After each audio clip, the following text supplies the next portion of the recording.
Boa tarde a todos. Está iniciando a gravação dos trabalhos, então sejam todos muito bem-vindos. E agora convido Florilda Vieira da Silva para a apresentação do trabalho Redução de Cor e Turbidez no tratamento combinado de esgoto doméstico e lixiviado de aterro sanitário. Boa tarde. Esse trabalho foi feito por mim, Florilda, pela Érica e Bárbara, que trabalham lá no laboratório de saneamento, no laboratório de biologia, lá da coordenação de laboratórios de ciências da natureza, pelo aluno Gustavo Marques dos Santos, da graduado em saneamento, e pela professora Karina, também da coordenação de saneamento. O trabalho é intitulado Redução de Cor e Turbidez no tratamento combinado de esgoto doméstico e lixiviado de aterro sanitário. Tá? Para começar a falar sobre lixiviado, a gente tem que definir o que seria esse lixiviado. Tá? O chorume também é conhecido como lixiviado de aterro sanitário, que é um líquido produzido pela decomposição das substâncias contidas nos resíduos sólidos, que apresenta cor escura, mau cheiro e elevada carga poluidora. Então, é muito difícil tratar o chorume. Devido a isso, a gente teve essa ideia de fazer o tratamento, porque, em face da diversidade de constituintes do chorume, seu tratamento não é simples. E para reduzir o nível de toxicidade deste efluente e aumentar o seu grau de biodegradação, existe a estratégia de diluição.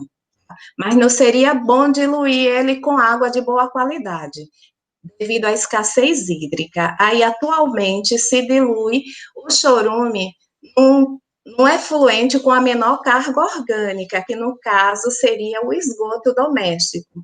Na agricultura tem sido muito utilizado essa diluição do chorume numa água menos poluída. Tá?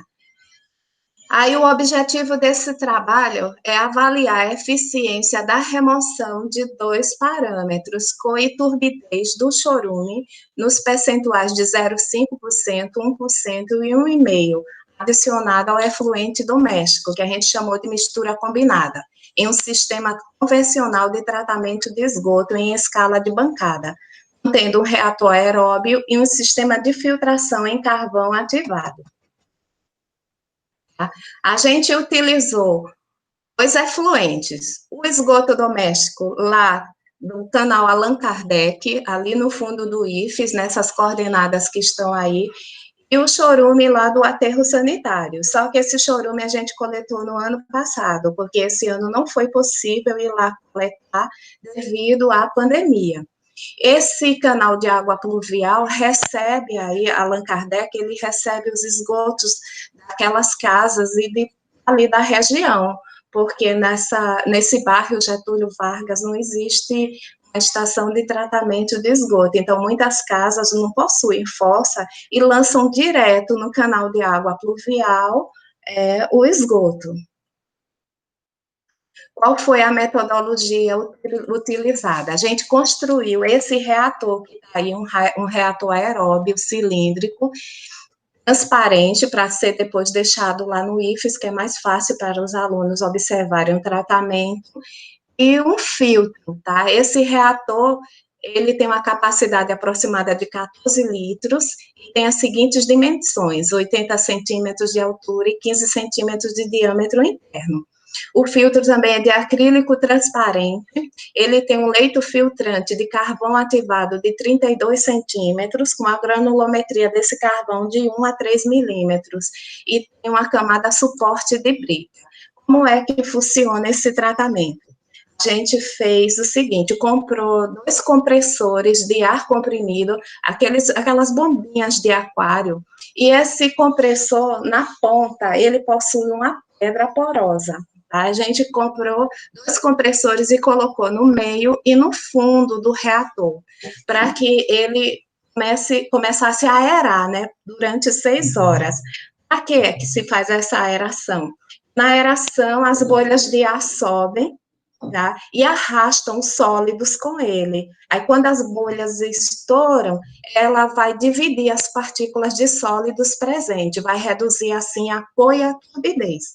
Aí, após tratar nesse reator, a gente filtra nesse leito de carvão ativado para diminuir mais ainda a quantidade de sólidos presente e, consequentemente, a cor e a turbidez. Diante desses tratamentos, a gente obteve os seguintes resultados. Na tabela 1, eu estou mostrando para vocês aí, ó, quanto era a quantidade de cor e de turbidez antes, né, dos efluentes, antes de tratar, no caso, separadamente, o chorume e o esgoto. Na tabela 2, é quando a gente mistura lá no reator sem tratar, que a gente chama de mistura bruta combinada. A gente tem aí, ó, por 95 a 169 e turbidez de 11 a 17,4. Se você comparar a quantidade de cor e turbidez em relação ao esgoto, ele fica maior quando a gente coloca o chorume. Em relação ao chorume, ele fica menor. Aí, o que é que a gente observa na tabela 3? A gente faz o tratamento. Quando a gente faz o tratamento, lá no reator, a gente chama mistura combinada tratada. Após 6 horas, eu retirei a alíquota e fiz a medição da cor e da turbidez. Então, ela variou de 3,2 a 6,7 para a turbidez e a cor de 54 para 144. Após o reator, a gente filtra a mistura e também retira uma alíquota para medir a cor e a turbidez, que variou de turbidez de 0,64 a 4,7 e a cor de 51,6 a 135. Aí, o que é que a gente quer com esse tratamento? Ver se ele é eficiente. A gente calcula a eficiência a seguir, através dessa equação que está aí do lado. A gente fez a concentração inicial, que seria a mistura antes de tratar, que eu chamei de mistura combinada bruta, menos a concentração final, que é depois do tratado, tanto no reator como no filtro. E obtive esses resultados aí na tabela 4. E a gente observa que no percentual 0,5, tanto na mistura combinada tratada no reator, como na mistura combinada tratada e filtrada, né, na filtração, a gente tem os melhores valores. A gente observa que o tratamento é eficiente, que a turbidez chega a 70,91%, a cor chegando aí, quando filtra, a 94,18%, tá? Esse foi o nosso trabalho. Eu agradeço a Propex pelo incentivo à pesquisa, e esse trabalho é feito conjuntamente com o grupo de pesquisa GeoSAN, Geoprocessamento e Saneamento, lá da Coordenação de Laboratórios de Ciência da Natureza, que faz parte da Coordenação de Saneamento Ambiental. Obrigada a todas. Parabéns, Florilda, pela belíssima apresentação e pelo excelente trabalho. Alguém gostaria de fazer alguma pergunta? Muito boa tarde, eu tenho uma pergunta. Jonathan. Pode falar, Jonathan. Eu gostaria, primeiramente, de parabenizar a apresentação do trabalho, Florilda. E a minha dúvida é em relação ao leito do filtro. Ele precisa ser trocado de quanto em quanto tempo? Vocês têm uma ideia? Oi, Jonathan, a gente ainda não fez o teste de comatação, né? Até quando eu vou conseguir filtrar, certo? Nos percentuais que a gente utilizou, não teve esse decaimento, né? Eu precisaria fazer ainda mais, né? Repetir várias vezes a filtração para saber quando é que eu vou ter esse decaimento e quando eu vou precisar lavar o filtro novamente. Entendi, Florilda. Tá bom, obrigado.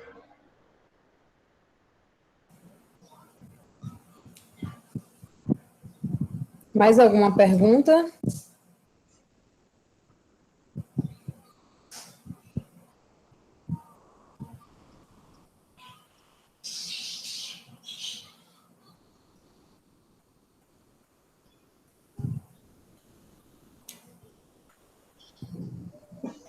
Florilda, esse trabalho você está desenvolvendo juntamente com a Coordenadoria de Saneamento, não é isso? A gente tem um grupo de pesquisa chamado GeoSan, que é Geoprocessamento e Saneamento. E todos os trabalhos que a gente tem realizado têm sido em conjunto com esse grupo, pensando na questão do saneamento, da educação ambiental e do saneamento em si, né, lá no laboratório. Excelente. Parabéns pelo trabalho que vocês vêm desenvolvendo.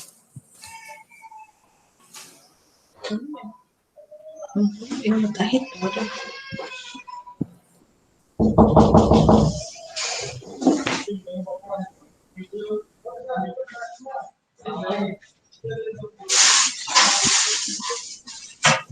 Então, agradeço a Florilda pela apresentação.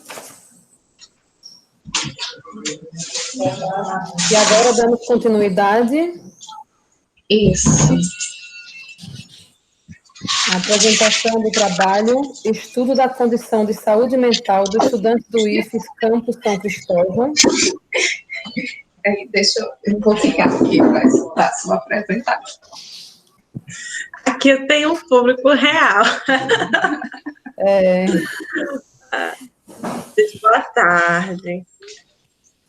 A nossa filha Campos Barbosa é psicóloga, né, do Campus São Cristóvão. Somos assim. Então, podem começar a apresentação. Meu nome é Ana Cecília e... Eita, deixa eu me arrumar aqui para a apresentação. Aqui a apresentação. Pedir a licença para vocês. Compartilhar a tela.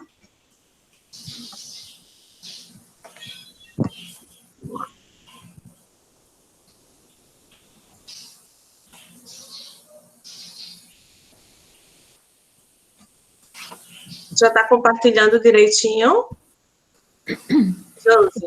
Já está compartilhando. Você só precisa colocar na apresentação. Agora sim. Então, são 14h56. Você tem até 10 minutos, Ana Cecília. Boa apresentação. Meu nome é Ana Cecília, sou psicóloga no Campus São Cristóvão. Faço esse trabalho em parceria com a psicóloga Carlos Torino, do Campus Lagarto, com a contribuição gigantesca do enfermeiro Kaique Jordan, que trabalha lá no campus também. Esse trabalho ele é feito a muitas mãos, né? A gente discutiu bastante o contexto da pandemia, trouxe para todo mundo a importância da saúde mental, né?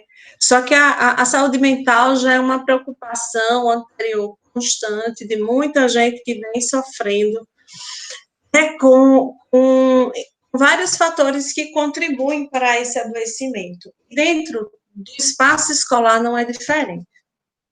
Então, os psicólogos do IFES, cientes da condição de muitos estudantes, até pela procura, né, pelas queixas levantadas pelos estudantes,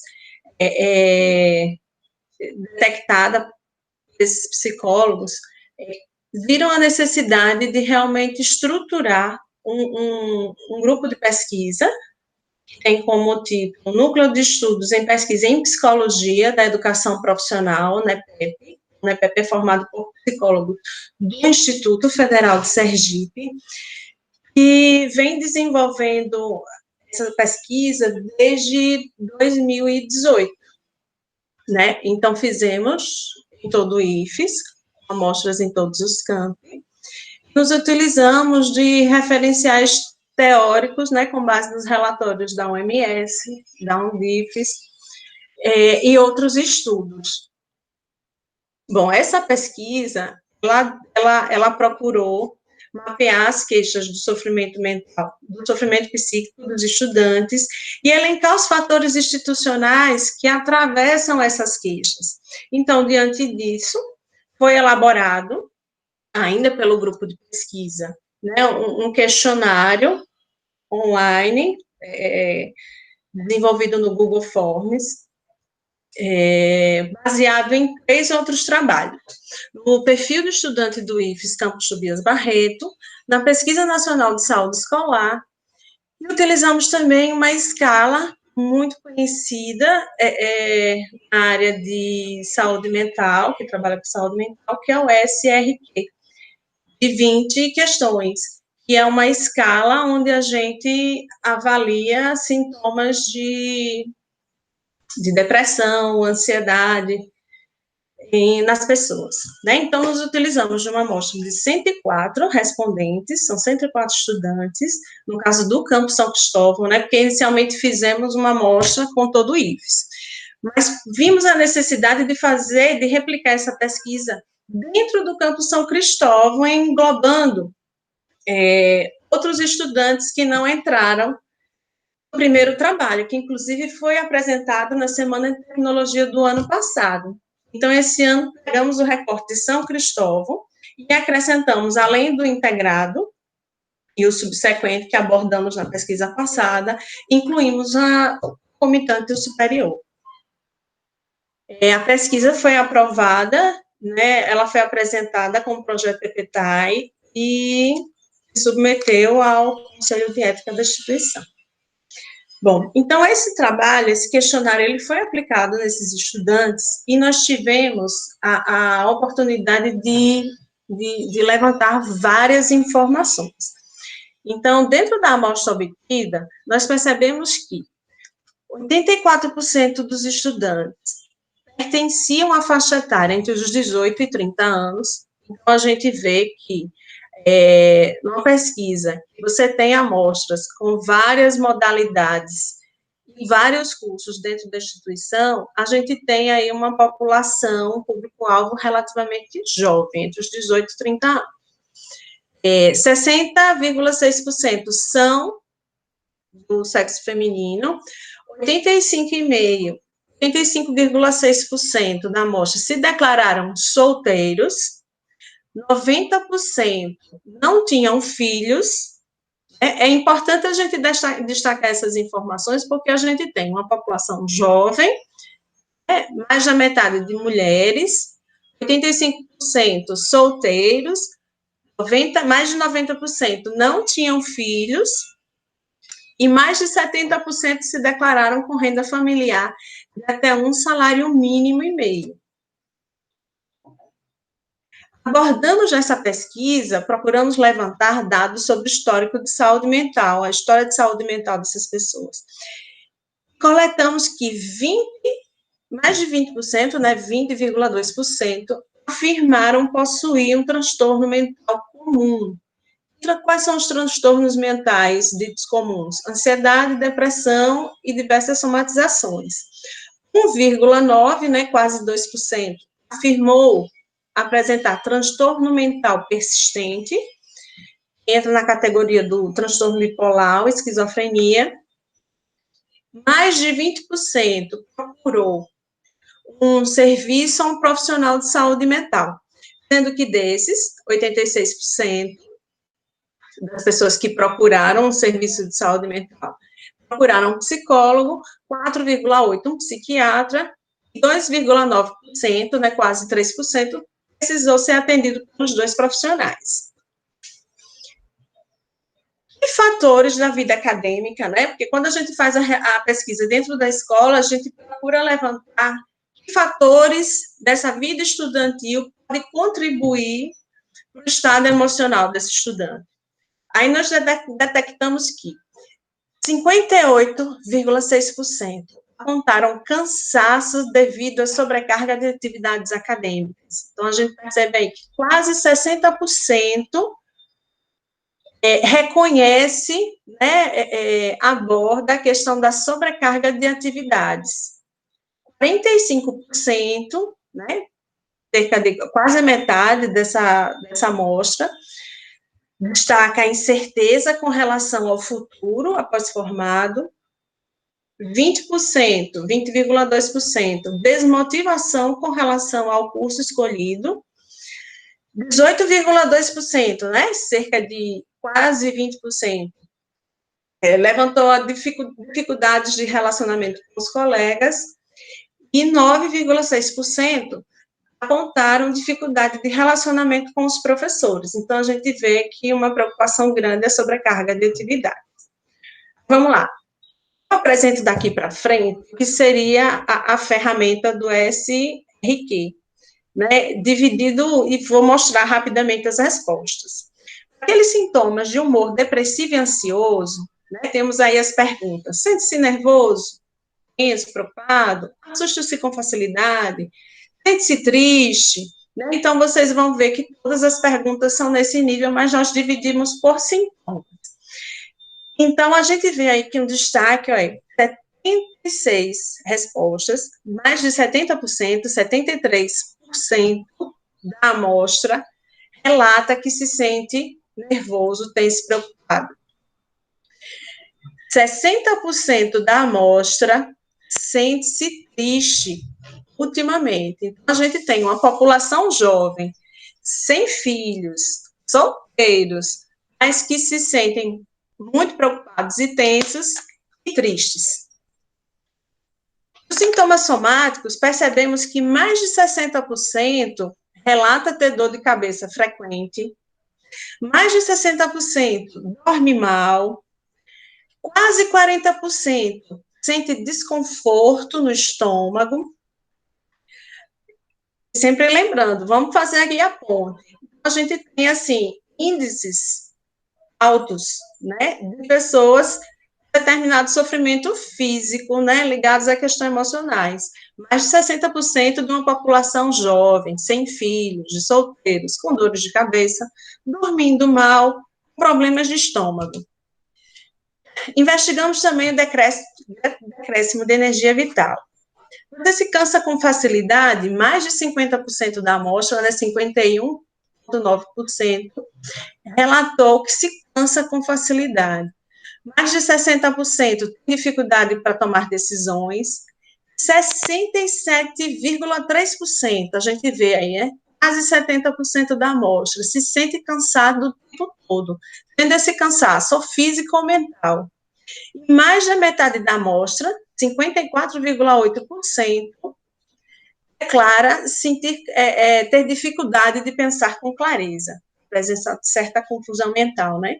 Quanto aos pensamentos depressivos, a gente vê aí mais da metade da amostra, 52,9%, tem perdido o interesse pelas coisas, e mais de 35% se sente uma pessoa inútil, sem empréstimo, não serve para nada, e 23%, quero destacar aqui essa ideia, 23%, essa informação, 23% tem tido a ideia de acabar com sua vida.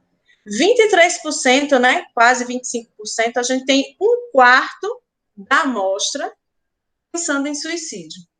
Isso é alarmante. Então, os dados levantados, não só pela pesquisa inicial feita pelo campus, e essa com perfil mais específico para a população de São Cristóvão, né, demonstrou várias informações que elas devem ser consideradas no contexto escolar. Ela corrobora com estudos já demonstrados, né, inclusive estudos que não são nem tão recentes, mas que falam que estudantes mais jovens, estudantes de uma classe econômica menos favorecida, têm tendência a sofrer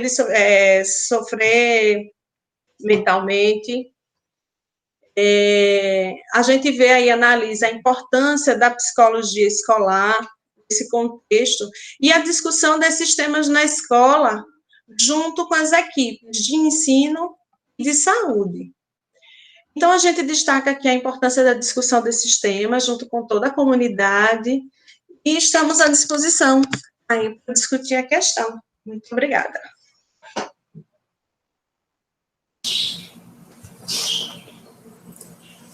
Parabéns, Cecília, pelo excelente trabalho.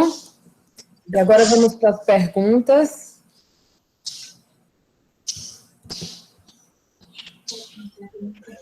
Vocês podem colocar no chat ou podem abrir o microfone para fazer a pergunta.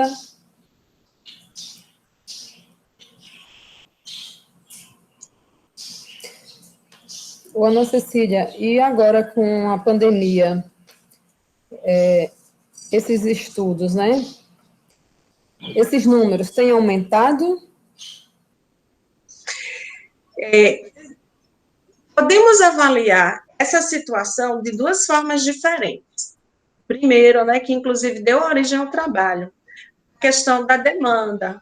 Os estudantes têm procurado os psicólogos, desde o início da pandemia, os psicólogos se colocaram à disposição de atender os nossos estudantes em suas demandas, e a gente percebe que no decorrer desse tempo tem crescido realmente a procura, principalmente com relação a crises de ansiedade. Isso tem crescido. E também, como nós construímos coletivamente, junto com os profissionais, os técnicos em assuntos educacionais e pedagogos, e também os colegas assistentes sociais, nós construímos um questionário onde aborda não só as questões de saúde mental, mas as dificuldades pedagógicas nesse contexto, né, durante esse período, as dificuldades sociais, mas esse instrumento ele foi divulgado através do site do IFES, foram coletadas as informações, né, durante uma semana, mas ainda está em fase de apreciação dos dados. Aí eu não posso antecipar muita coisa, mas a gente já vê aí, a gente já imagina o que esses dados, inclusive abordando outras áreas, podem trazer para a gente aí, para fazer uma leitura, não só desse atual período, nesse contexto, mas esse contexto como um agravamento daquilo que eles já vinham sentindo antes. Então, assim, é um tema importante ser discutido em vários setores da vida da gente, principalmente da escola, né? Porque todos nós aqui estamos em contato com pessoas em formação, né? Sendo referência, assistindo e contribuindo para o desenvolvimento dessas pessoas. Então, a escola é o lugar ideal para a gente debater, para a gente assistir e melhorar as condições de crescimento, crescimento integral dessa pessoa em formação, né?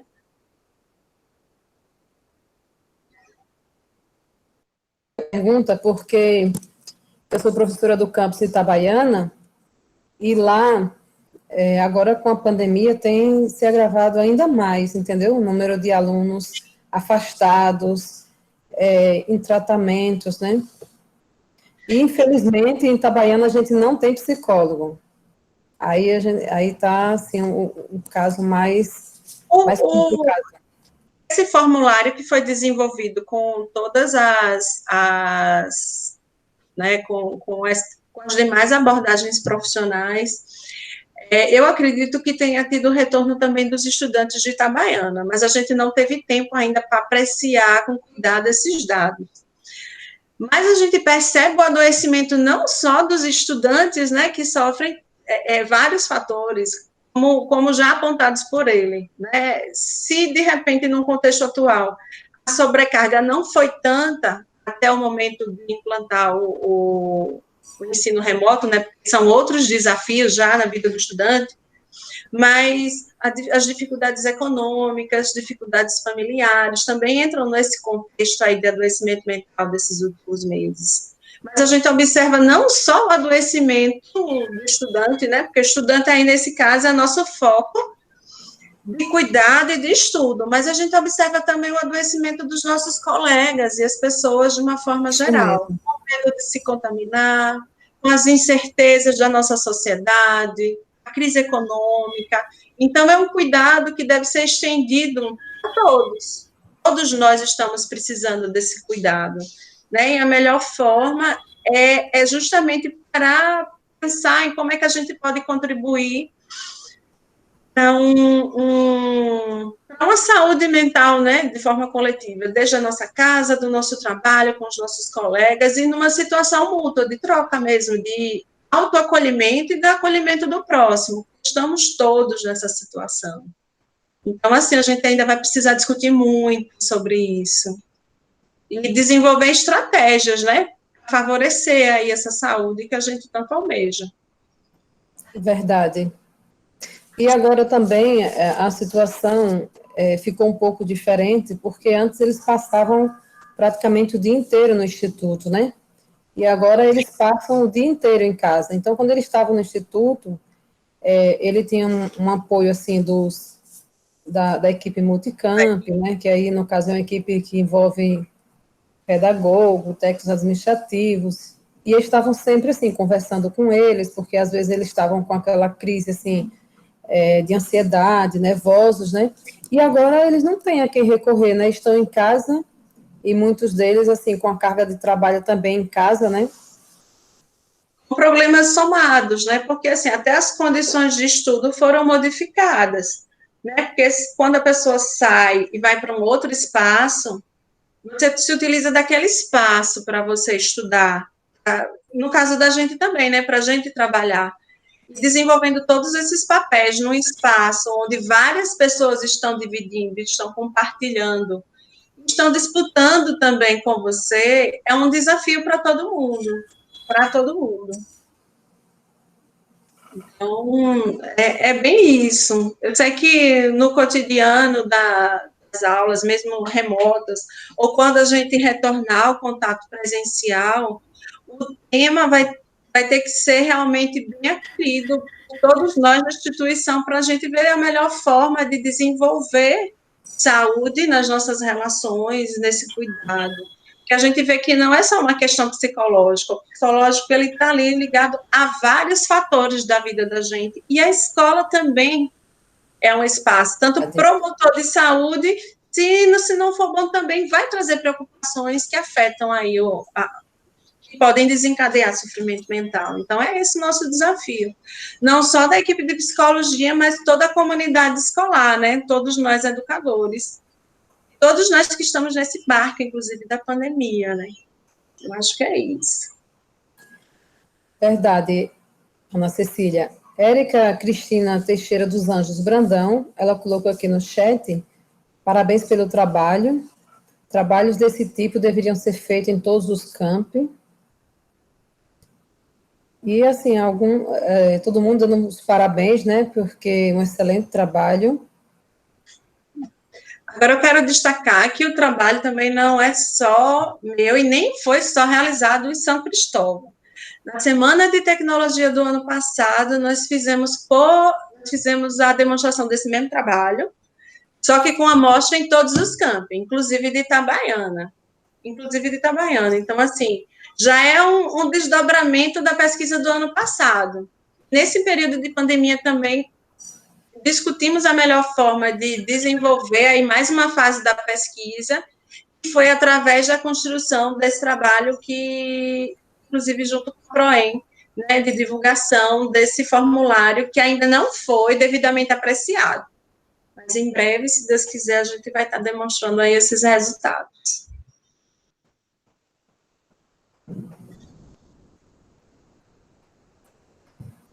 E aí, Carla Storino também está falando, sem dúvida, Cecília, Sim. Principalmente pensando a missão do IFES, que toma o estudante de uma forma integral.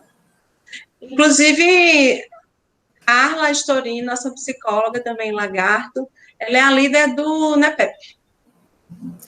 Tá joia. Então, muito obrigada. Muito obrigada, Cecília. Obrigada, é sempre bom discutir junto com os colegas e formalizar isso numa pesquisa é muito importante, né?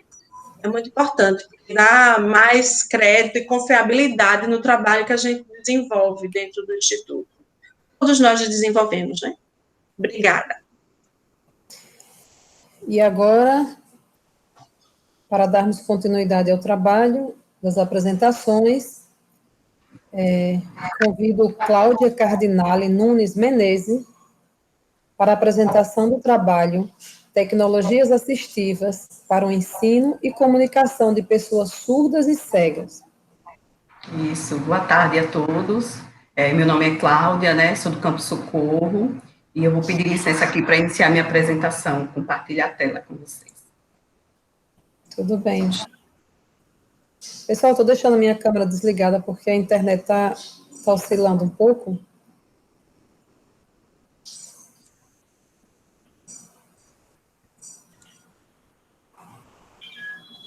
Pronto? Pronto. Pronto. Agora são 15h19, Cláudia. Certo.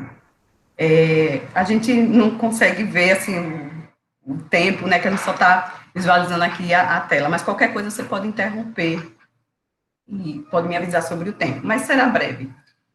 Então, o tema do trabalho, né, da pesquisa que foi aprovada pelo PPTAI, que ainda está em desenvolvimento, ainda não finalizamos, né, o tema da pesquisa é Tecnologias Assistivas para o Ensino e Comunicação de Pessoas Surdas e Cegas, e é elaborado por mim e por minha colega Gisele, que também é do Campo Socorro. E, deixa eu só passar aqui. Essa pesquisa parte da necessidade de elencar as possibilidades de recursos de tecnologia para utilização no ensino e na comunicação de pessoas cegas e surdas. Por quê? Porque a gente acredita que as tecnologias, quando usadas de forma correta, né, e quando se tem a possibilidade de usar tecnologia, que é meio complicado na educação, ela irá garantir uma permanência e o êxito do estudante, né, no contexto educacional, porque vai facilitar a comunicação e a aprendizagem, né, porque é uma situação complexa. A questão do ensino-aprendizagem, tanto para o educando quanto para o educador, é uma situação que, para as pessoas ditas normais, já tem uma certa dificuldade, né, de atenção, de compreensão, e as pessoas, quando têm uma necessidade, como a cegueira, né, ou é surda, precisa se apoiar em algo que dê um suporte. E nesse caso, as tecnologias, como a gente está vendo nesse período de pandemia, se faz necessário. Então, o objetivo norteador dessa pesquisa é favorecer a interação e a exploração de diferentes formas de ensino e comunicação por meio da identificação de patentes e softwares que contribuem para a inclusão de pessoas surdas e cegas. A gente colocou alguns dados aqui, o porquê dessa importância da gente estar se aparando em tecnologias, em algo que possa facilitar esse processo de ensino-aprendizagem. No Censo Escolar de 2016, registrou que o Brasil possui na educação básica 21.987 estudantes surdos e cegos, 32.121 com deficiência auditiva e 328 alunos com surdo-cegueira.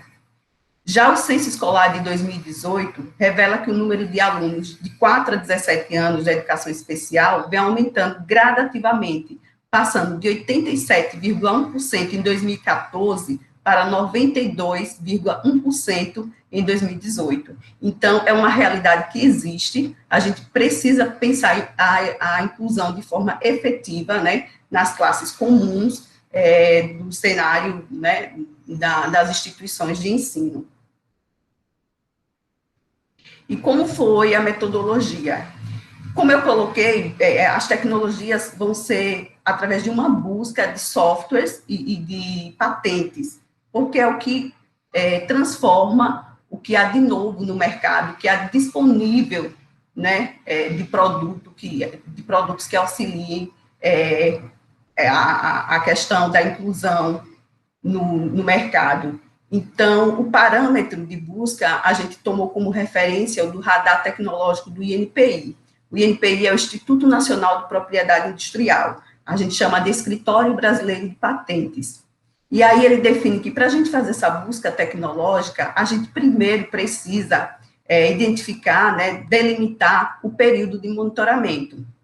A princípio, a gente pensou em fazer uma busca dos últimos 10 anos. Mas como a gente viu que não tinha muita coisa a ser explorada nos últimos 10 anos, a gente já alterou, né, e a gente ampliou esse período de busca. As bases de dados utilizadas foram o INPI, que é o Escritório Brasileiro de Patentes, e a gente utilizou a WIPO. O WIPO, ou OMP, Organização Mundial de Propriedade Intelectual, é um organismo que consolida todas as informações de patentes e softwares que são que são registrados, né, para o mercado, que tem patentes requeridas, que tem registros de softwares requeridos. Então, a OMP, o IPO, né, no caso, no inglês, é de inglês, faz essa consolidação desses dados, né, de tecnologias que foram registradas. E o parâmetro de busca a gente chama do enquadramento do setor, de acordo com a Classificação Internacional de Patentes, que a gente chama CIP. CIP é tipo um CEP, um endereçamento. No caso, cada patente tem uma classificação, e aí a gente consegue facilmente fazer buscas em relação às tecnologias desenvolvidas de acordo com aquela classificação de patentes. Então, a CIP utilizada foi a G09B 2100, que corresponde a ensino ou comunicação com pessoas cegas e surdas, e a CIP G09B, G09B 21/04, que corresponde a dispositivos para conversar com surdo e cego. Cláudia, por que patentes? Por que essa busca através de tecnologias, né, de patentes? Então, a gente vai falar o que é necessário para que uma tecnologia seja patenteada. O que seria uma patente? Que tipo de tecnologia é essa? Ela tem que ter a característica de novidade, que seja algo novo no mercado, que seja uma atividade inventiva, ou seja, criada pelo homem e não encontrada na natureza, que tenha uma aplicação industrial, ou seja, que seja replicado na indústria, e aí, nesse caso, a gente já descarta a questão do artesanato, né, que é uma obra feita manualmente. Então, são produtos que sejam replicados, que sejam fabricados na indústria, e que a patente tenha uma suficiência descritiva, né, que essa tecnologia, para uma pessoa da área, para um técnico que leia aquela descrição daquela patente, consiga visualizar que é possível colocar em prática, que é possível fabricar. Isso no caso da patente, que é relacionada a um produto, algo que a gente consegue, material, algo que a gente consegue palpar. E, geralmente, a patente está atrelada a um software, que aí é atrelada à questão do registro do direito de autor. Então, foram essas tecnologias que a gente buscou. São resultados ainda preliminares, mas a gente já vai começar a apresentar, e na próxima SNCT, com certeza, a gente vai vir com um trabalho finalizado. Então, para essa primeira busca no INPI, que é o Instituto Nacional de Propriedade Industrial aqui do Brasil, para a primeira CIP, né, que corresponde ao ensino ou comunicação com pessoas cegas e surdas, a gente encontrou 113 patentes. E aí, como a gente tinha pensado só nos 10 anos, né, buscando de 2018, iniciando de 2008 a 2018, a gente viu que o número é bem significante. Ainda a gente não vê um interesse, infelizmente, da indústria de procurar, de financiar pesquisas para desenvolver tecnologias para essa área. E quando se tem, ainda é muito caro. A gente vai citar alguns exemplos mais na frente. Já para os dispositivos, e aí a gente encontrou menos números de registros ainda. Encontramos apenas 14 patentes. E aí a gente vê esse cenário do Brasil. Isso eu coloco só em relação ao Brasil. São tecnologias desenvolvidas ou por brasileiros ou por empresas que têm interesse no mercado brasileiro. E a gente vê que é um número bem reduzido. Então, a gente também fez essa pesquisa na UAIPO, como eu coloquei, que já consolida informações mundiais. Mas aí a gente também, eu vou chamar a atenção, a gente refinou essa busca só para patentes que sejam registradas via PCT, que é o Tratado de Cooperação de Patentes, ou via INPI. A gente não fez essa busca atrelada a tecnologias disponibilizadas no mundo. Claro que esse número é outro. Então, para esse refinamento, né, para esse parâmetro de busca, a gente encontrou para a CIP G09B 2100, retornou com 836 resultados. Dessas, 759 foi via PCT e apenas 77 depositadas unicamente no Brasil. É como eu coloquei, a situação é bem limitada aqui na questão do Brasil. Quando a gente fala PCT, eu vou dar uma explicação breve, quer dizer que é um acordo de patentes, que quando uma pessoa registra via PCT, ela registra em vários países ao mesmo tempo. E como o Brasil é signatário desse tratado, aí também a gente entra como registro dessa tecnologia. Claro que custa mais caro e a pessoa avalia se vale a pena mesmo registrar aquela tecnologia via PCT ou apenas no seu escritório nacional. Já para a CIP G09B2104, a pesquisa retornou apenas com 33 resultados. E aí, dessas, 24 via PCT e 9 depositadas unicamente no Brasil. Então, a gente vê a situação do Brasil bastante em nível de registro, bem pouco número de tecnologias desenvolvidas ou registradas. E aí a gente coloca, quando de registro, geralmente tem 2 papéis. Tem o papel do inventor e, geralmente, quem registra a patente ou software é uma empresa, e a gente chama de requerentes. E aí a gente buscou quem são essas empresas que estão registrando essas tecnologias. Para a CIP G09B2100, a gente encontrou empresas como a Dot Incorporation, vou colocar as mais conhecidas, a Siemens, Sony, Orkian e Microsoft. Então, são empresas que têm um know-how, né, têm experiência no mercado, são grandes empresas. E aí a gente vai citar algumas dessas tecnologias que essas empresas estão registrando. A Dot Incorporation colocou o Dot Watch, né, que é um relógio, um smartwatch em braille, que aí ele possibilita que o surdo, que o cego, desculpe, consiga ler mensagens que chegam no seu celular.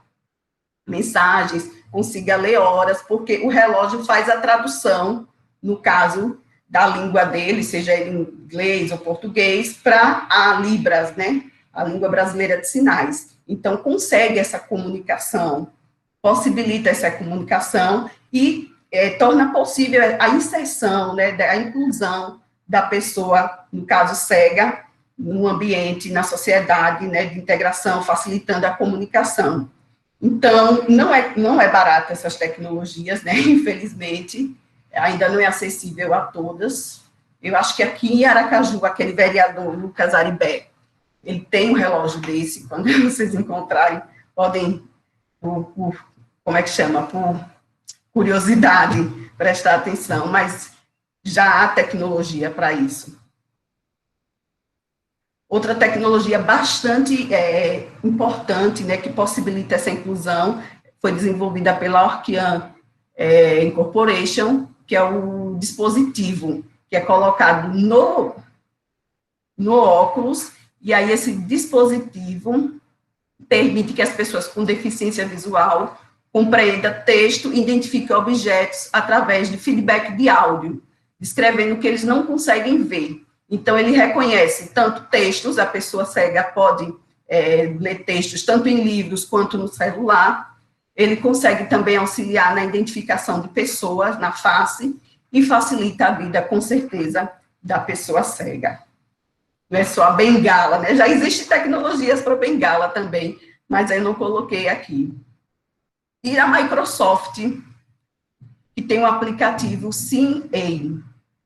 Ele não está disponível ainda aqui no Brasil, por causa da questão da linguagem, está para vários outros países, mas através do celular, no caso, aquele que eu mostrei do óculos é pelo dispositivo, né, e o da Microsoft é apenas com a câmera do celular, a pessoa consegue, né, no caso cego, tem um auxílio para documentos, né, para a questão de documentos, falar textos instantâneos, o reconhecimento de pessoas, né, descrever as faces e as emoções de pessoas, ler os rótulos, né, dos produtos, ou identificar produtos, e fazer a leitura de pequenos textos também.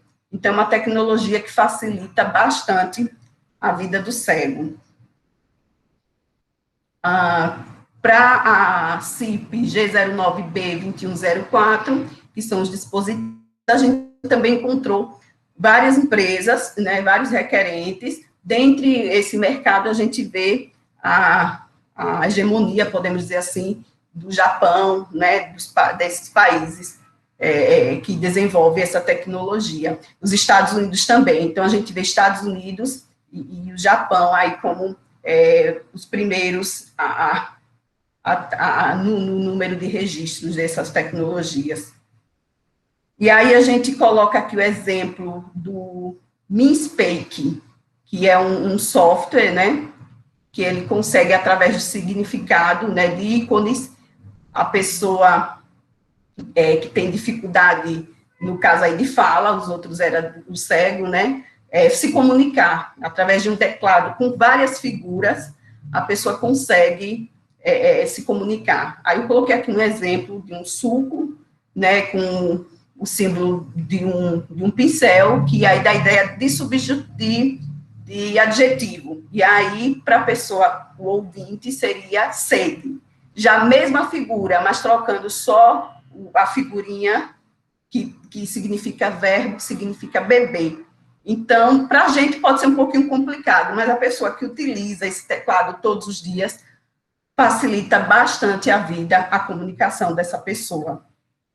Eu acho que coloquei também um outro aqui, de conversação de língua de sinais, que é pela Alt Incorporation, e aqui eu só coloquei mais ou menos como é feita essa busca, eu não consegui imagem dessa tecnologia, mas aí vocês podem visualizar, que é por PCT, é o Japão, que é JP, foi desenvolvido em 2017, e aí coloco algumas informações dessa tecnologia. E as minhas considerações finais é que o conhecimento de patentes e softwares, por meio de uma amostragem de tecnologias assistivas disponíveis para utilização no ensino e comunicação de surdos e cegos, é uma ação que contribui para a permanência e êxito dos estudantes surdos e cegos, tanto em sua vida social quanto no contexto escolar. Esses resultados são iniciais da pesquisa, que encontra-se em andamento.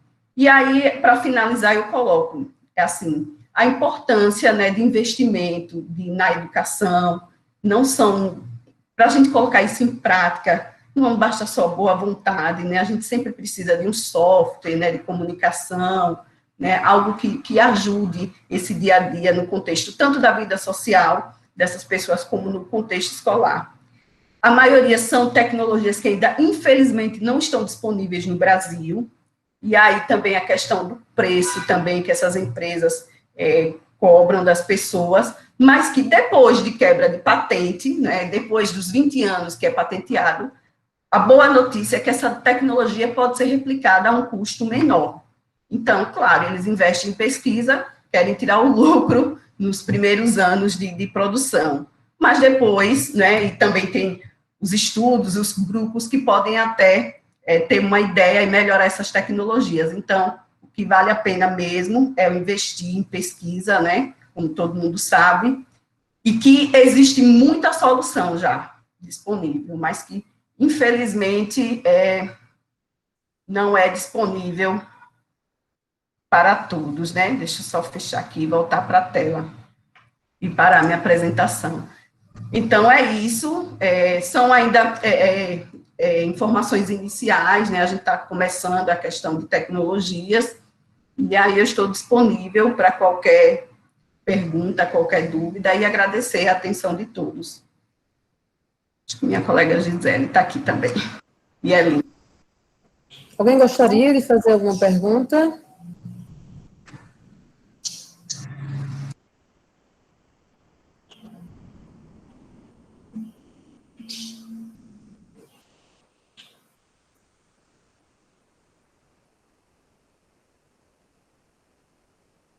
Eu quero até pedir desculpa aos que estão assistindo, né, porque eu não interrompi, não quis interromper, porque o trabalho, assim, é um trabalho de inclusão, né, a gente tem visto poucos trabalhos desta natureza, então eu deixei, assim, que fosse bem fluindo, certo?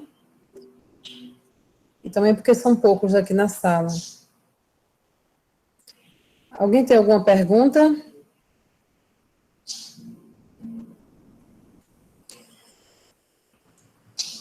Mas conseguiram ver os slides direitinho, né, Jocilene? Isso, ficou bem claro. É porque, assim, é muita coisa, né? Muita informação. São muitas informações, e, assim, são informações que, na maioria das vezes, a gente conhece muito pouco, né? É isso mesmo. Quando se fala em tecnologia, ainda, assim, tem muitos cientistas, muitas pessoas capazes aqui no Brasil, isso aí é inegável, né? Mas que a gente vê que muita solução tecnológica ainda a gente vê que vem de fora e ainda não está disponível aqui para o Brasil. Então, infelizmente, né? Mas que existe muita solução, né, nessa questão da inclusão, muita coisa boa disponível, que iria facilitar bastante a vida do surdo e do cego. Graças a Deus, né, que o mercado, assim, está disponibilizando vários produtos, porque eu fico imaginando como é ver, assim, né, como eu digo, ver tudo no escuro, né?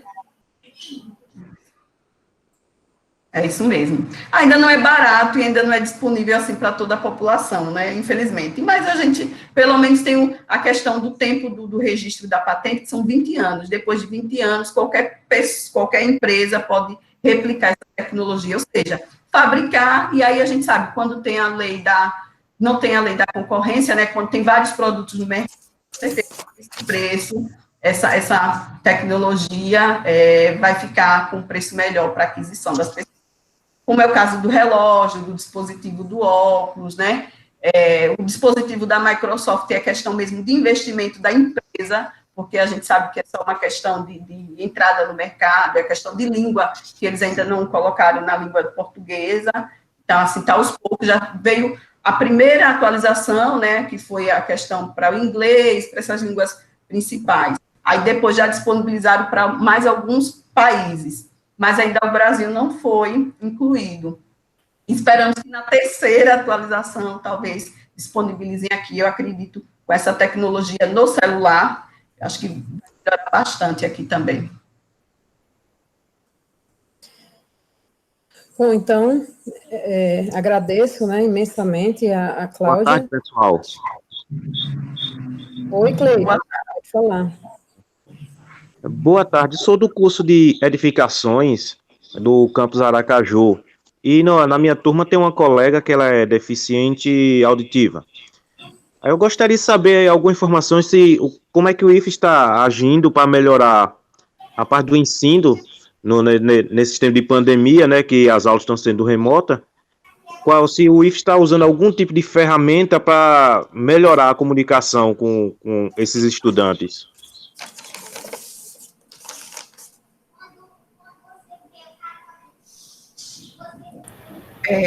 Cleiton, eu posso falar sobre o meu campus lá, sobre Socorro. Eu posso falar? Sim. Então, em relação ao campus Aracaju, é como ela disse, nós somos de Socorro, então a gente não tem tanto contato com o campus Aracaju. Mas como eu tenho proximidade com Flávia, que é coordenadora do campus Aracaju, eu sei que ela, por exemplo, é revisora Braille. Então, já é um auxílio para essa aluna que é deficiente visual. E Flávia faz um bom trabalho lá no campus Aracaju. Eu não sei se a dúvida foi essa, em relação a material acessível. Eu sei que Flávia, ela produz esses materiais no campus Aracaju, e a gente tem, se eu não me engano, em Lagarto também, alguém que trabalha também com essa questão de deficiência visual. Em relação à inclusão dessa aluna na turma, né, aqui em Socorro a gente trabalha com semana de inclusão, mostrando aos alunos tentando sensibilizar a turma e incluindo esses alunos nessas atividades, porque a gente também entende que não é só a questão dos outros alunos excluírem, muitas vezes é não saber como chegar, né? Então, a gente também faz isso em relação à inclusão com a turma, em relação a esse acompanhamento. Lá em Aracaju é feito por Flávia e a equipe, Flávia é quem coordena, e, assim, Flávia tem um contato, né, com esses docentes para que esses materiais sejam adaptados. E aí, é como a Cláudia disse, eu não sei maiores detalhes porque nós somos de Socorro. Só isso. Então, ok, obrigado. Lá em Socorro, você falou surdo ou cego? Ou cega? Foi cego, a gente ainda não teve, a gente só teve baixa visão. Aí baixa visão, a gente trabalha um pouquinho diferente, né? Porque ela tem alguma porcentagem de visão, então a gente só trabalhava com prova ampliada, diferente de quem é cego, né? No caso de surdo, a gente tem lá, e aí tem intérprete, né? Que aí facilita bastante. E com a tecnologia, a gente apanhou um pouquinho, mas agora eu acho que ficou até melhor que o presencial, porque tem a disponibilização das aulas gravadas. E antes, no presencial, não se tinha aula gravada, né? Com a interpretação. Então, para o surdo, tem coisas assim que força, né? Utilizar a tecnologia, né? Que infelizmente a gente às vezes tem a tecnologia disponível, mas a gente só utiliza quando realmente precisa, e foi o caso agora das gravações, né, e tal. E o surdo, assim, no caso, não só o surdo, né, mas os outros estudantes também podem rever a aula, né, e podem até tirar alguma dúvida depois que de repente não entendeu, e podem rever a gravação, a explicação do professor. É isso, obrigada, Jacilene. Isso mesmo. Parabéns, Cláudia, parabéns, Gisele, né, pelo excelente trabalho. Tem que divulgar mais esse trabalho aí, viu, de vocês. Com certeza, a gente está ganhando muito espaço no IFES dos NAPNES e, assim, a gente conseguiu fazer um grupo bem unido e que está ganhando bastante espaço de conhecimento mesmo para os alunos, para os docentes dentro do IFES. Ok. Então, agora passamos a palavra para a Shirlaine. Ô, Josi, você não conseguiu gravar o iniciozinho, não foi? Foi, deu um pequeno probleminha, aí a gente começou novamente. Certo, certo. Então, minha gente, eu já falei com todo mundo, mas eu só queria deixar registrado aqui. E eu consegui voltar, foi a única sala que eu terminei agora de sair da inovação e entrei no PPTAI, tá vendo? As coisas estão sempre cooperando, né? Graças a Deus, durante todo o evento.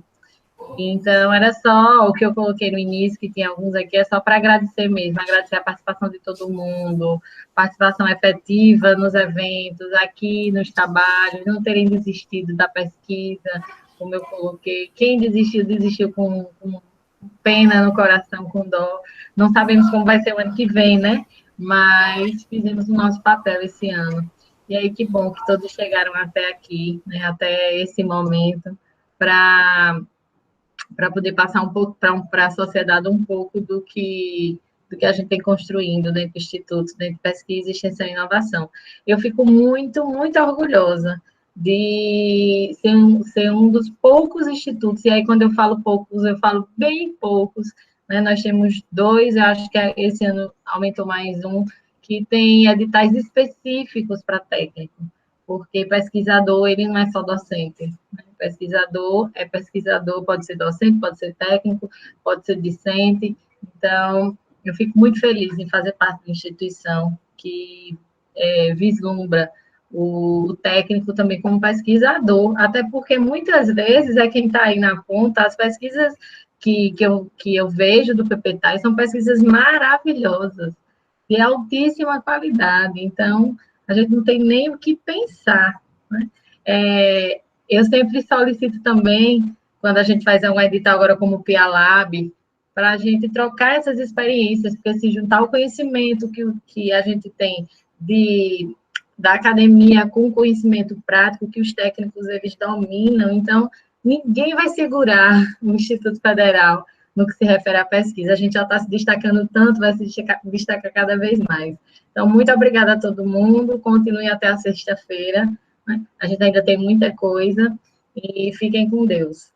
Certo? E obrigada aí, Josi, por estar fazendo a mediação. Obrigada, Shirlaine. Ainda temos 2 apresentações.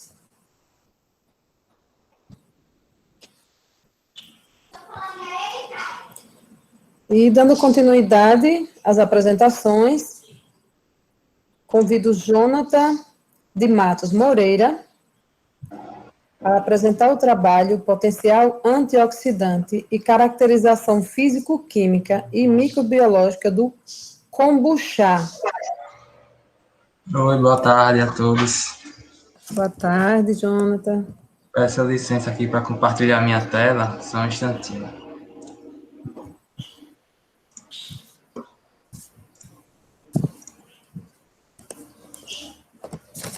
Pronto, todos estão conseguindo ver? Está compartilhando. Pronto. Está ok, Jonathan. Pronto, vou iniciar então. Boa tarde, meu nome é Jonathan de Matos Moreira, eu sou servidor lá do Campo São Cristóvão e sou lotado lá na estação de tratamento de água. O nosso trabalho é intitulado Potencial Antioxidante e Caracterização Físico-Química e Microbiológica do kombucha. O trabalho também foi feito pelas autoras doutora Cláudia Zubiolo Periotto e doutora Érica Cristina Teixeira dos Anjos do Brandão. Cláudia, ela era lá do campus Glória, atualmente ela foi redistribuída lá para a Universidade Federal de São Paulo, e a Érica é do campus Aracaju. Então, o que é o kombucha? O kombucha, ele é basicamente um chá fermentado por micro-organismos, uma cultura simbiótica. Esses micro-organismos, eles vivem em simbiose de leveduras e bactérias, e eles fermentam o substrato açucarado da planta chamada Camellia sinensis, mais popularmente conhecida como chá verde ou chá preto. Há relatos históricos de que essa bebida ela já foi produzida desde antes de Cristo, lá na China, e muitos outros povos de outras culturas na antiguidade também já faziam uso dessa bebida. Atualmente ela veio tomando bastante destaque no mundo ocidental, aqui para a gente, devido às suas características benéficas à saúde e ao controle e à prevenção de doenças. Ele está sendo um grande substituto ao refrigerante, essa bebida, um substituto natural. Algumas características dela, ela é probiótica, é rica em vitaminas do complexo B, há relatos de que ela fortalece o sistema imunológico, melhora a flora intestinal. É uma série de benefícios que essa bebida ela acaba proporcionando para a gente. Devido a isso, o presente trabalho teve como objetivo de analisar esses parâmetros físico-químicos e microbiológicos dessa bebida. Além disso, verificar o potencial antioxidante ao longo do processo fermentativo. Nós preparamos essa bebida lá no campus Aracaju, no laboratório de saneamento ambiental e também no laboratório de microbiologia de alimentos. E aqui a gente tem uma imagem, nós colocamos ela em um recipiente de vidro tampado com um pano com poros para a entrada do oxigênio. Vocês podem visualizar na parte de cima que nós temos uma camada, uma película gelatinosa, e é nela que vivem os micro-organismos. A parte de baixo é basicamente um chá frio, a temperatura ambiente, de chá preto. E ao longo do tempo, os micro-organismos eles vão agindo e fermentando essa bebida. Nós acompanhamos essa bebida durante 35 dias e a cada 7 dias nós fizemos análises nelas para verificar o comportamento. Os parâmetros estudados foram o pH, nós fizemos a medida direta através de um potenciômetro, medimos o índice de acidez por titulação potenciométrica, com hidróxido de sódio, 0,1 mol por litro. Fizemos análise de açúcar redutor e açúcar total, pela análise de espectrofotometria, utilizando o ácido 3,5 de nitrossalicílico. Compostos fenólicos, também pela espectrofotometria, utilizando o reagente Folin-Cicotor. E fizemos o isolamento das leveduras, através de técnicas padrão de diluição da amostra e o plaqueamento em meio de cultura. Posteriormente, fizemos a identificação dessas leveduras por cromatografia com espectrometria de massas, o chamado MALDI-TOF. Vou mostrar aqui um pouco dos nossos resultados, e em relação ao pH, a gente verifica que ele diminui ao longo da fermentação. A fermentação foram de 35 dias, e ao longo dos dias, como vocês podem ver aqui no eixo X, aqui embaixo, que ele foi caindo, e a acidez ela foi aumentando. Isso se deve à produção de ácido acético e ácido glucônico pelos micro-organismos. Isso é normal na bebida e ele estava dentro dos parâmetros, da faixa permitida também pela legislação, e a gente verificou também na literatura que bateram os resultados. Em relação aos açúcares não redutores e os açúcares redutores, nós verificamos que o açúcar redutor, ele aumentou ao longo do tempo. Você vê que em 35 dias ele obteve o maior valor e no tempo zero o menor valor. E o açúcar não redutor, ele caiu. O que é o açúcar o açúcar total, que é a linha em vermelho, ela caiu.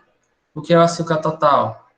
É a quantidade de açúcar total no sistema. Por que ele diminui? Porque o micro-organismo presente, ele vai ingerir, entre aspas, ele vai degradar o açúcar, vai ser o alimento para ele. E o açúcar redutor, ele aumentou porque houve a quebra do açúcar não redutor, que são açúcares mais complexos. O micro-organismo, ele quebra, alguns eles conseguem digerir totalmente e outros eles fazem apenas a quebra. Ou seja, o açúcar total na bebida, ao final da fermentação, ela diminuiu, como vocês podem ver na linha em vermelho. Aqui nós colocamos uma figura exemplificando os tubos onde foi feita a análise do açúcar total, e vocês podem ver que ocorre uma diminuição da cor laranja. Quanto mais laranja, mais açúcar a gente tem na bebida. Vocês podem ver que no tempo zero, na esquerda, a gente tem mais açúcar. Em relação aos compostos fenólicos, ocorreu um aumento de 9,6%. Isso é interessante porque os compostos fenólicos, eles mostram a capacidade antioxidante da bebida. Essa capacidade, um composto antioxidante, ele evita a deteriorização celular, evita o aparecimento de câncer, e a ação dos radicais livres. Então, a gente verificou que essa bebida ele tem esse potencial. Os micro-organismos auxiliaram na produção desses compostos fenólicos em 10%, arredondando, 9,6%. Aqui também tem uma imagem e a gente vê a variação da cor, a gradação. Quanto mais azul, mais composto antioxidante a gente verificou, ou seja, quanto maior o tempo, maior o composto antioxidante. Nós fizemos a identificação das leveduras, nós encontramos 23 isolados de leveduras, porém as mais presentes, devido à confiabilidade do método utilizado, nós concluímos que foram a Saccharomyces cerevisiae, que é uma levedura também muito utilizada na produção de cerveja, e leveduras do gênero Deckera e da Zygosaccharomyces. Todas essas leveduras elas são benéficas ao organismo. Então, a partir de todo esse estudo, nós podemos concluir que a caracterização do kombucha produzido mostra que a bebida possui potencial antioxidante e valores compatíveis com a literatura para os demais parâmetros, demonstrando, assim, características nutricionais satisfatórias para os pontos em estudo. Pronto, obrigado, pessoal.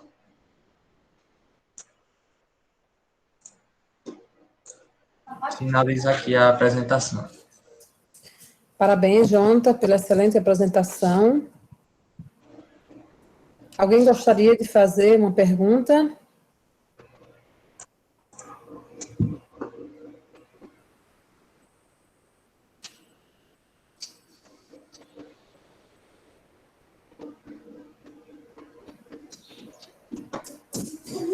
Ô, Jonathan, e o que esse nome, o kombucha, né?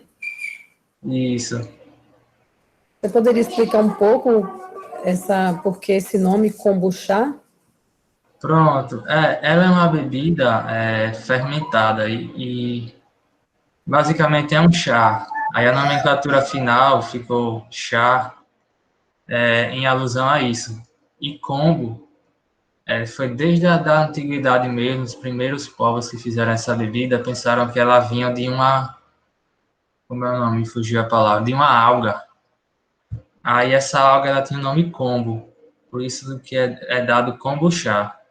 Aí, só que ela tem certas variações. Lá no Oriente é chamada de kombucha, eles colocam um T. Alguns chamam de kombucha, outros de kombucha.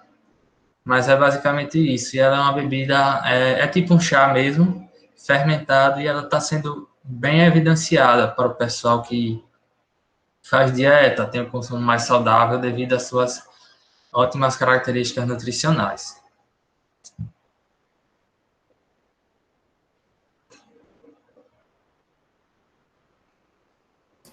Obrigada, Jonathan, pelos esclarecimentos. Parabéns. Obrigado.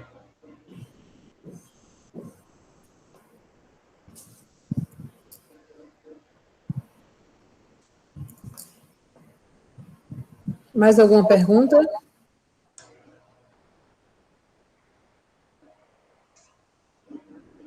Para finalizar as apresentações, eu convido Gisele Carvalho Batista Formiga para apresentar o trabalho Perfil dos Estudantes do Instituto Federal de Educação, Ciência e Tecnologia do campus Tobias Barreto.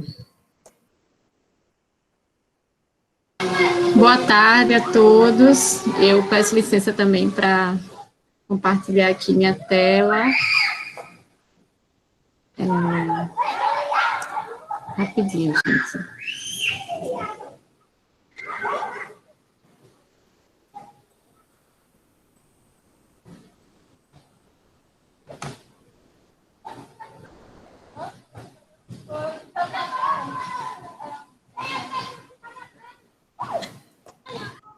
É só porque eu não sei porque... Aqui.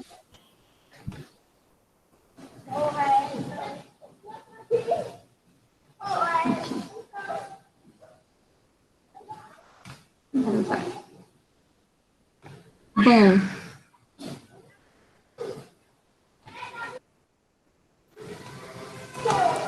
essa pesquisa eu desenvolvi ela no ano de 2019, né, a partir do projeto. Gisele. Vocês estão me ouvindo?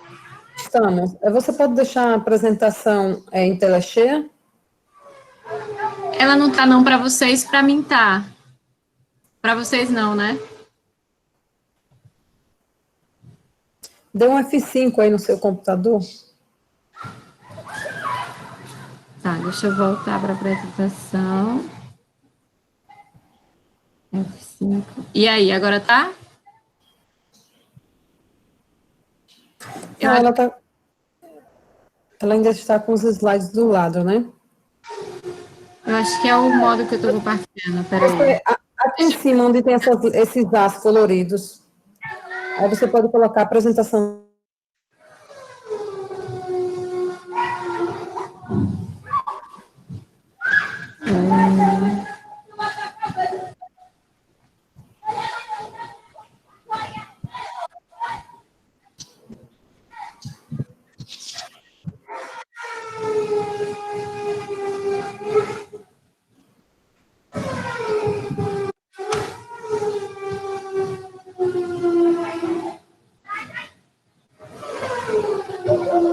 Eu não sei por que eu não estou conseguindo deixar ela em tela cheia. Pode colocar como estava lá, Gisele. Como estava? Você coloque tela inteira. Você está apresentar agora e está clicando tela inteira? Para mim ela está inteira.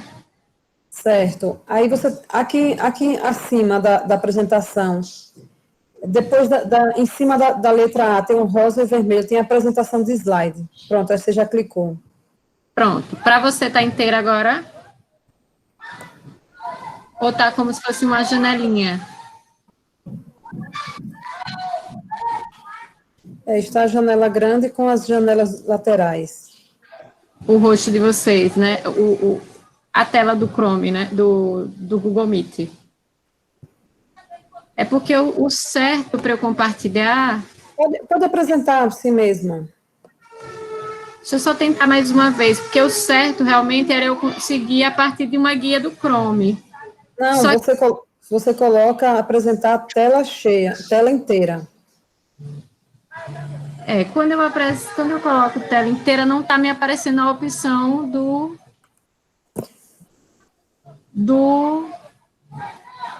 Ah, entendi agora. Acho que vai, entendi o que você está dizendo. Aí eu vou sair daqui e vou entrar na minha apresentação, né? Isso. Pronto, vocês estão vendo agora? Agora sim. Eu entendi, é que eu não estava compreendendo. Eu entendi agora. Desculpa, gente. Bom, então, agora são 16h04. Essa pesquisa eu desenvolvi ela no edital PPTAI no ano de 2019, né? Foi um edital do finalzinho de 2018.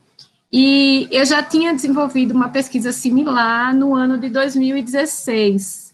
Eu entrei no Instituto Federal de Sergipe como psicóloga em 2015, num campus que tinha sido recém-inaugurado, né, em 2014, que era o campus Tobias Barreto.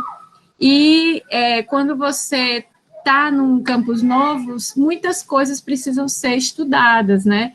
Desde as demandas da comunidade até o perfil desse estudante, que é o que eu vou apresentar aqui nessa pesquisa, os modos de vida dessa população, e principalmente porque o Instituto, hoje, no estado de Sergipe, ele está espalhado por mais de 10 municípios, então, atendendo uma população que, além desses municípios, né, as populações da redondeza. Então, o que eu identifiquei, assim que eu cheguei para trabalhar como psicóloga em Tobias Barreto, foi essa necessidade de entender que público era esse que nós atenderemos e como a instituição poderia fazer uma oferta, né, que fosse compatível com as demandas locais, né, e com, obviamente, a missão, né, do Instituto, enfim. Então, a expansão do Instituto Federal de Sergipe, com a consolidação de 10 campos dispersos por todas as regiões do estado, é responsável pela pluralidade de perfis de estudantes, que hoje constitui a rede IFES. Conhecer o perfil desses estudantes, com suas diferenças e singularidades, é fundamental para que sejam pensadas ações qualificadas e eficientes para a expansão do ensino técnico federal. Nas reuniões que a gente tem sistêmicas, né, entre psicólogos, entre pedagogos, assistentes sociais, técnicos em assuntos educacionais, cada um de nós levamos a realidade dos campos que nós trabalhamos, e muitas vezes a gente observa muitas diferenças que precisam existir, precisam ser respeitadas para que nós possamos oferecer nas regiões em que nos encontramos um serviço melhor, e também para que a gente aprenda a partir dessas diferenças e também vá qualificando a oferta de trabalho. Então, essa pesquisa, ela era mesmo para desenhar esse perfil do estudante, do Instituto em Tobias Barreto, uma vez que outros campos, principalmente campos mais antigos, muitas vezes tinham um perfil de atuação diferente da realidade que a gente encontrava quando chegava para trabalhar em Tobias Barreto, e o que a gente compartilhava não era o suficiente para a gente qualificar essa oferta, né? A gente, na verdade, o campus hoje tem 5 anos, né? Ainda é um campus muito recente, né? Está completando 5 anos em novembro, e a gente atua todo o tempo buscando entender qual é a forma, né, de fazer uma oferta de qualidade compatível para garantir a permanência e o êxito.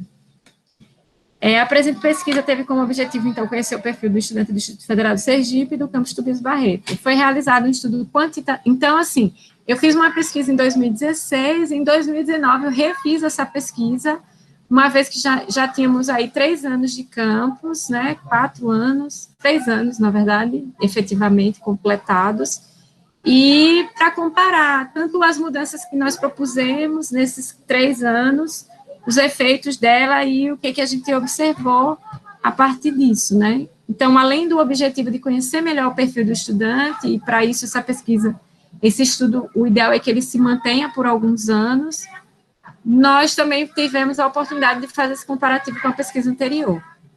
Foi realizado um estudo quantitativo, que teve como amostra aproximadamente 80% dos estudantes do campus.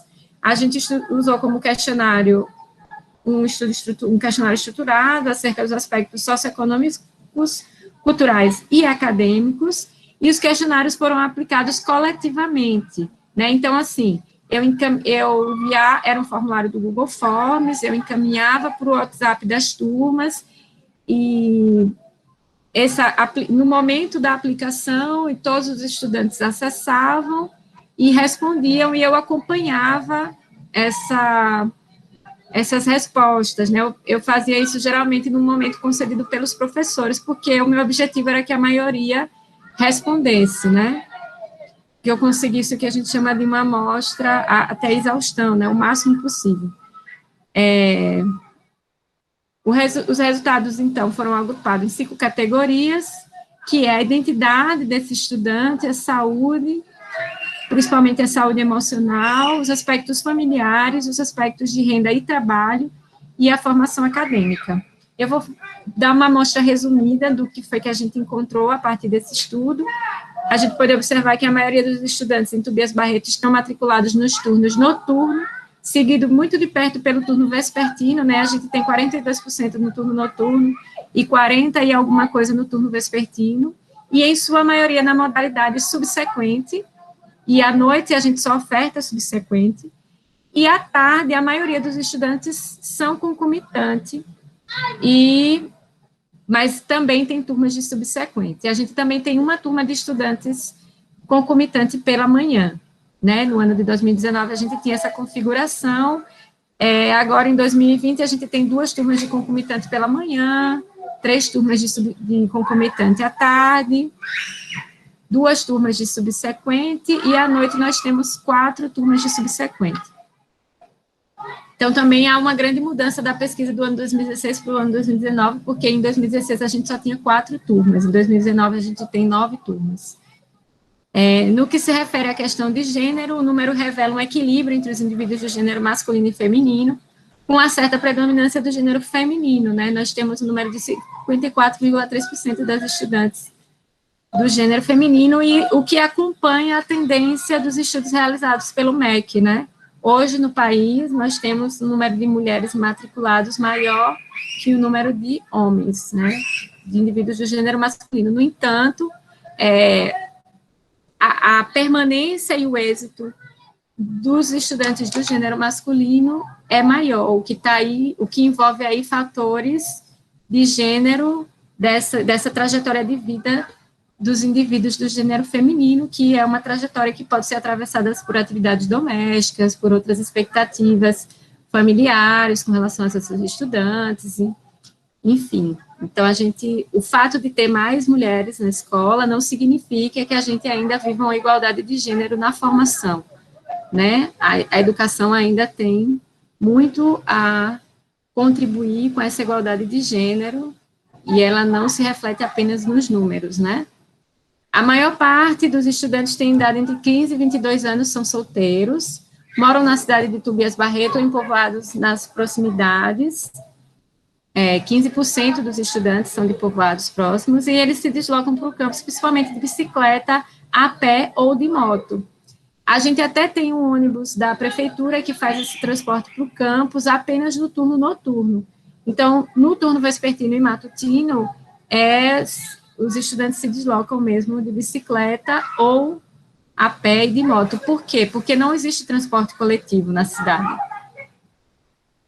Constatou-se ainda que a maioria dos alunos, cerca de 70%, tem renda familiar líquida de, no máximo, um salário mínimo, e 24% entre 1 e 2 salários mínimos. Então, no geral, o perfil de renda do estudante de Tobias Barreto é um perfil de baixa renda. Essa renda não é per capita, essa é a renda total familiar, né? Muitos dos nossos estudantes, a família sobrevive com um salário mínimo, a grande maioria. 94% até 2 salários mínimos, né? Mais de 50% desses estudantes estão amparados pelo PRAA e 21% trabalham em jornadas superiores a 30 horas semanais, né? Tobias Barreto é um polo têxtil, né, e comercial no estado de Sergipe. Muitos dos nossos estudantes trabalham nas confecções da região, né, e inclusive essas condições de trabalho nem sempre são legalmente oficializadas, enfim. E aí a gente tem um perfil de trabalhadores e estudantes, né? Mas isso tem mudado, né? Hoje, como o nosso público é de adolescentes ou jovens adultos, isso tem mudado um pouquinho, A gente vai ver no final. A maioria dos estudantes do campus procuram os cursos do IFES, são provenientes da rede pública. Eu entrevistei 138 alunos no início de 2019, 139, desses 139, 136 eram provenientes da rede pública, ou alguns deles ainda são estudantes da rede pública, no caso do concomitante, né? Então, apenas 3 estudantes, 2 do concomitante e 1 do subsequente, que vinha da rede privada, e 2 do concomitante eram alunos no ensino regular da rede privada, só 3 alunos, então, de 139. Mais de 90% dos estudantes afirmaram que nunca tiveram problemas pessoais de ordem emocional que desencadeassem problemas na vida escolar.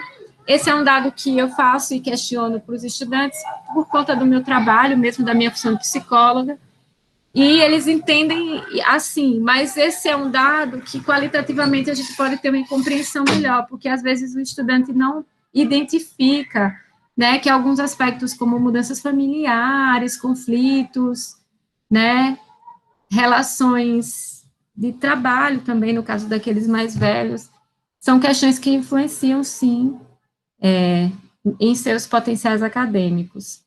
79% dos estudantes afirmam estar satisfeitos com a oferta de ensino que o Instituto apresenta. A maioria afirma que entraram no IFES para se capacitarem para a entrada no mercado de trabalho e que é o que pretendem fazer ao saírem do curso, assim como estudar o nível superior, né? 55%, então, entra no IFES querendo tanto dar continuidade ao nível superior, quanto começar a trabalhar, a estarem aptos ao mercado de trabalho com uma formação mais qualificada. 18% pretende apenas fazer o curso do IFES para seguir para o superior, ou seja, continuar uma vida acadêmica, e 27% está interessado apenas em trabalhar. Então, só diferenciando um pouco, para vocês verem como no campus Tobias Barreto, que é um campus de interior, a questão do trabalho, ela é intimamente relacionada aos cursos que esses alunos procuram, aos interesses dele, né, aos objetivos dele quando procuram uma formação no Instituto Federal. Há mudanças quando comparamos ao perfil do estudante do campus no ano de 2016, como eu falei para vocês. Em 2016, cerca de 60% eram do curso de informática, e atualmente o número de estudantes do curso de comércio, que é uma outra oferta que a gente faz no campus, no curso subsequente, é maior que a dos estudantes no curso de informática. Porém, no curso dos concomitantes, né, nos cursos que o aluno ainda está cursando o nível médio, a procura pelos cursos de desenvolvimento de sistema, que é da área de informática, é maior do que pelos cursos de comércio, né?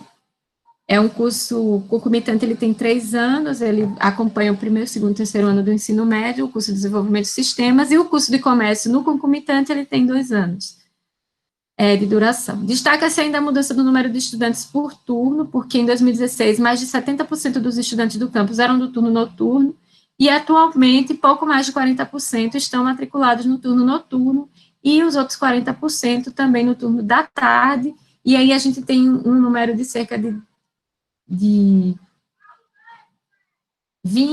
18% dos estudantes no turno da manhã, tá? Então, houve uma distribuição melhor. Quando a gente muda essa modalidade, que vai para o concomitante, a gente já dá uma diversificada no perfil desse estudante.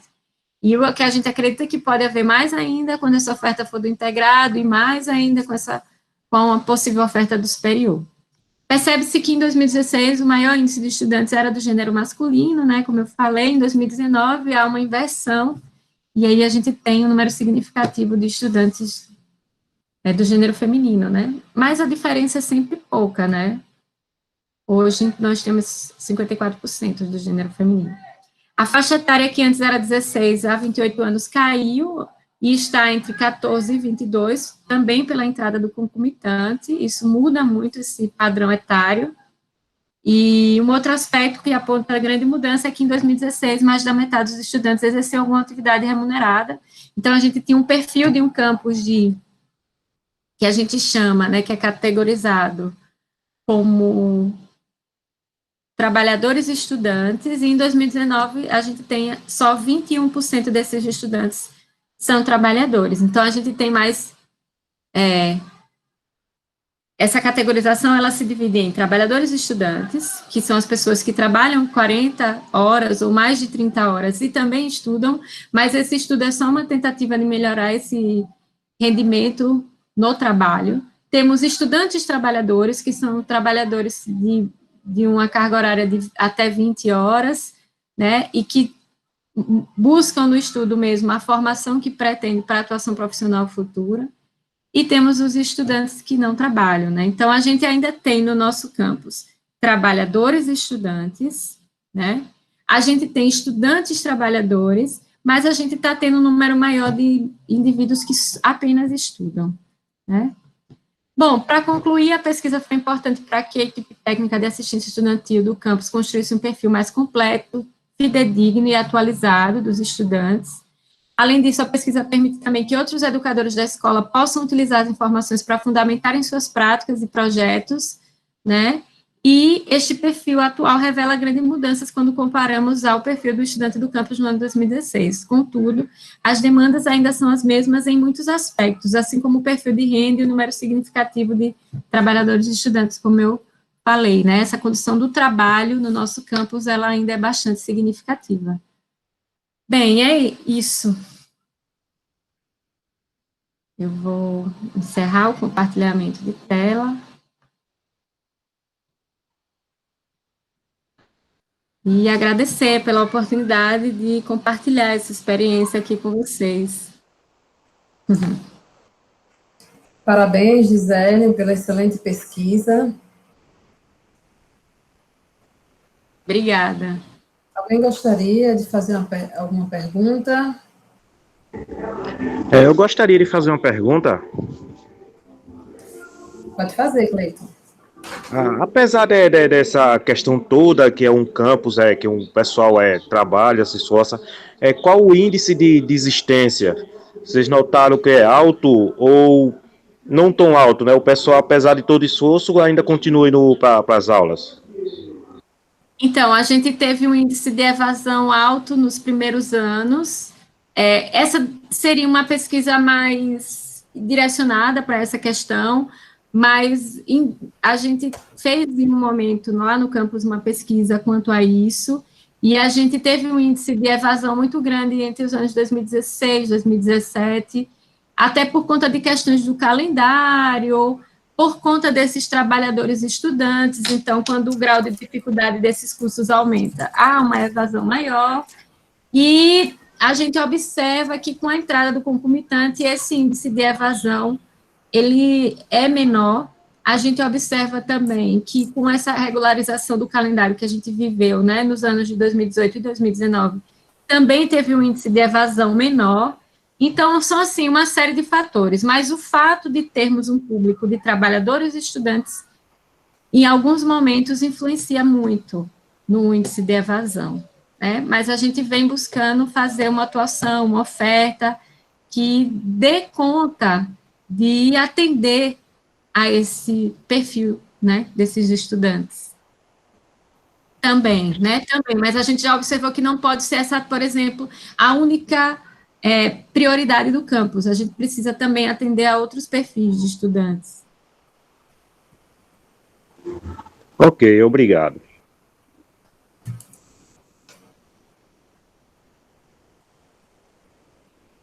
Alguém mais gostaria de fazer pergunta?